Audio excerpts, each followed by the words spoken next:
trabaho na? Wala kayong mga bibig. Salita naman kayo, mama niya na. Wala na ba si Ate Sofia?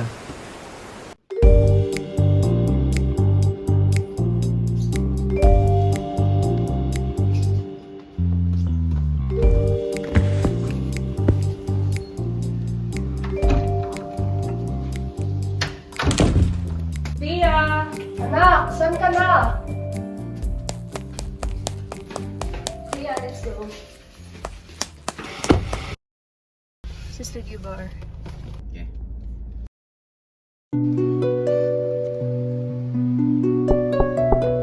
Ma'am? Ma'am Sofia? Natawag ka po ni Ma'am. Anak, ano ba ang ginagawa mo dyan? Oh, Ma'am, okay ka lang ba? Wala. Ma'am? Okay ka lang ba?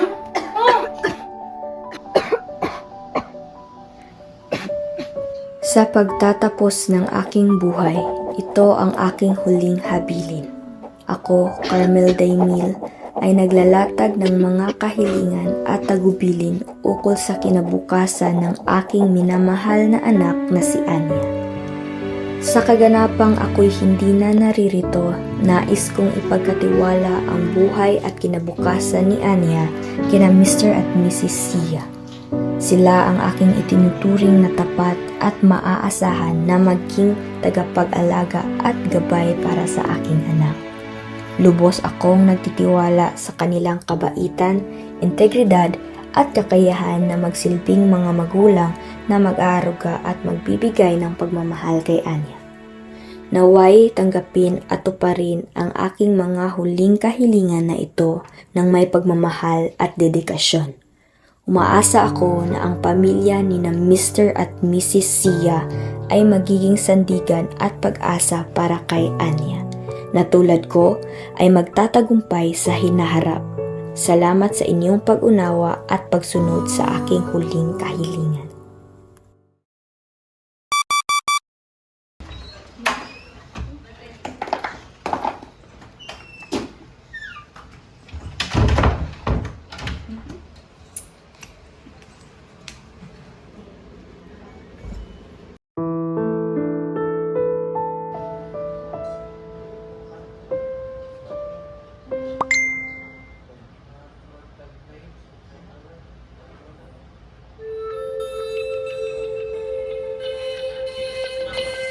Ano to?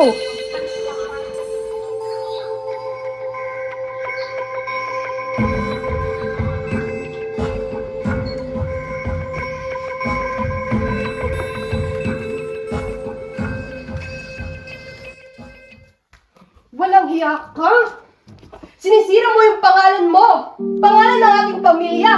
Tingnan mo yung mga kapatid mo! Ang sisipag nila! Eh ikaw! Pasaway kang bata ka! Manahimik ka! Lumayas ka! Lumayas ka dito! Doon ka tumira sa mga tito at tita mo para mapagtanto mo yung mga pagkakamali! Pagkakamali!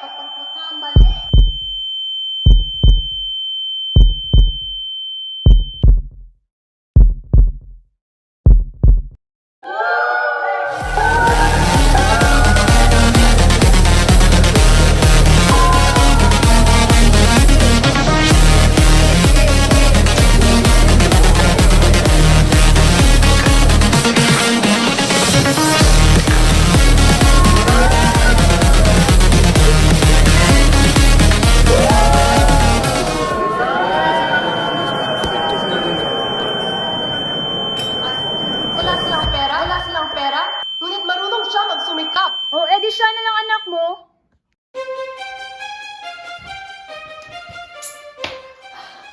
O ano? Epal ka na naman? Sino ka ba? Ano? Gusto mo ikaw yung magaling sa lahat? Sa school? Sa bahay? Kay mom? Ikaw yung favorite? Ano? Sino ka? Alalahanin mo kung sino ka. Sampid ka lang dito. Sampid ka lang.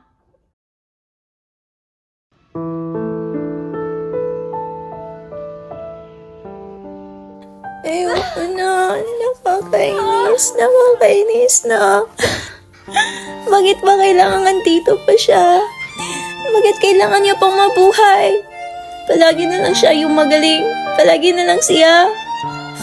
Ginawa ko naman lahat Pinagbutihan ko lahat. Lahat ginawa ko na. Pero mapansin lang ni Ma'am. Pero bakit? Bakit parang mas mahal pa siya ni Ma'am kaysa sa akin? Bakit mas binigyan pa siya ng atensyon ni Ma'am? Ako naman yung tunay na anak dito Ano pa meron siya na wala ako? Nakakainis. Bakit pag siya palaging magaganda yung nakikita nila? Pero pag ako, palagi yung mali ko yung napupuna. Ako naman yung totoong anak Ako naman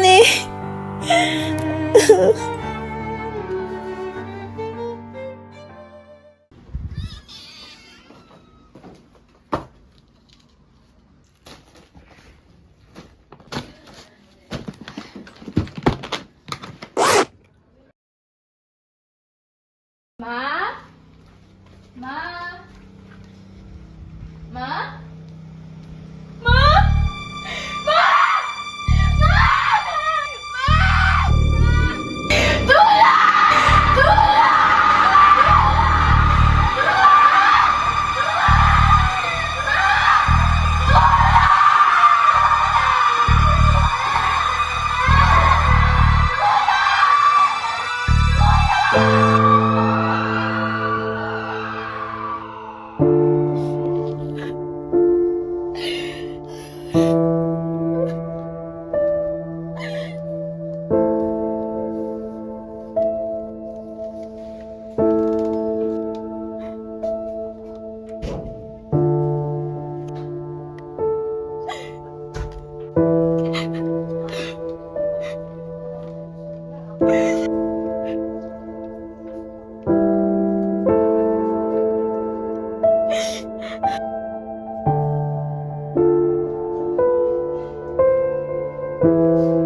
Ganyan talaga yan.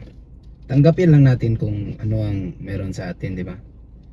At ikaw, napakaswerte mo dahil meron ka kung ano ang gusto mo, ibibigay ng magulang mo. Kaming kung ano lang yung ibibigay sa amin, kontento lang kami. Hindi kami namimili kung ano ang ibinigay ng aming mga magulang. Kung ganun talaga. At yung paglayas mo, hindi pa yan wakas. May panahon rin na magbago ka. Bumalik kasi yung mga magulang. Humingi ka ng tawad at siguradong papatawarin ka niya. At may rason ang mga magulang mo kung bakit ka ginanyan. Para lang din sa kabutihan mo. Mahalin mo sila dahil ang buhay ng tao ay maikli lamang. Tahan huwag ka na umiyak. Magbago ka rin.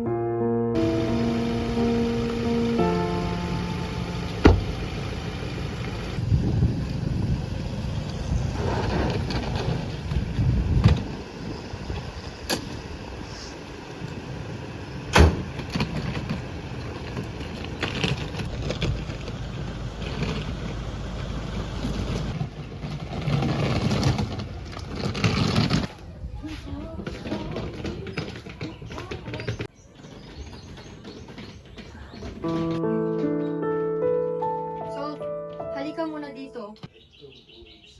Akala mo bang malusutan mo kami? Ilagay mo muna sa kukote mo na wala ka na sa sarili mong pamamahay. Tandaan mo, kapag nandito ka sa aking pamamahay, matuto ka mamumuhay sa ilalim ng aking mga alintuntunin. Kami nga ng tita mo noon, lubusan kaming makakalabas. Kayo ngayon, parang binaboy nyo na lang yung sarili nyo. Buti nga, di ka ginalaw ng mga kasama mo doon. Kung napano ka, patay ka talaga. Ayusin mo nga yung sarili mo, Pia. O sige, una mong gawin, linisin mo yung kwarto mo.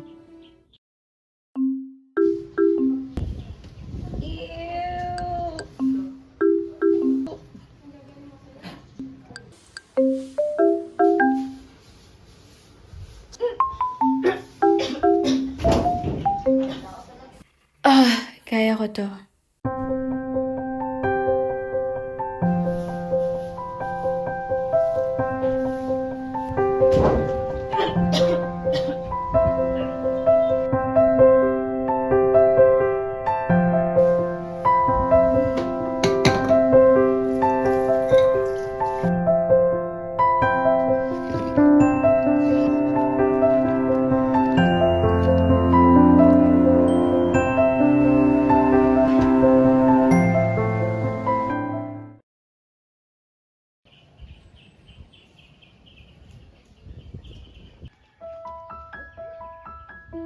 Maraming salamat, tita. Dahil sa'yo, nalaman ko mga mali ko sa buhay. Maraming salamat talaga. Basta ha, tandaan mo ang aking mga sinabi.